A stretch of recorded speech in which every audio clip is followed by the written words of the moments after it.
we were talking earlier about just the government feeling, especially the federal government feeling like an abstraction. And if you don't really, it's hard to see the impact of good policy or the impact of bad policy, right?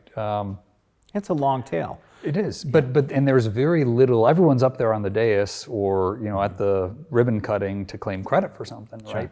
But the 5 years on, 10 years on, hey, what was the outcome of that policy? Did it improve? How should we be re-examining? I mean, the amount of federal government operations right now that are essentially based off of policy passed in the mid to late 60s or first half of the 70s, I mean, is just overwhelming. That's actually a lot of the policies that we're revisiting in the National Security Reforms and Accountability Act, were passed either in 1970, 1971, or 1973 between arms export control, war powers, et cetera.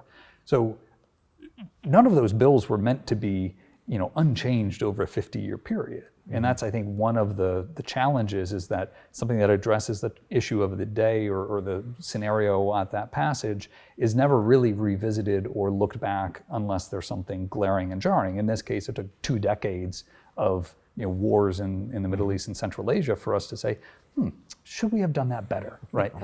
But it shouldn't take thousands of lives being lost. It shouldn't take that. To me, if we had a much keener sense of performance in the outcome sense, then it would be a lot easier. But even then, finding an objective set of facts or objective analysis becomes very difficult. I think a lot of it goes back, in my dream world, we have a much more narrowly tailored Commerce Clause interpretation. Go back to Wickard v. Fillmore and whether or not someone can grow wheat on their own property even if they're not selling it, and the Supreme Court saying, well, but you would have bought wheat from someone who may have been out of state, so the federal government can come down and mandate that. Wartime era controls like that getting extrapolated to where now everything is conceivably a federal issue, and it's not sexy for a politician to go up and say, I can't fix that. I should not be doing that, right? That should be solved here.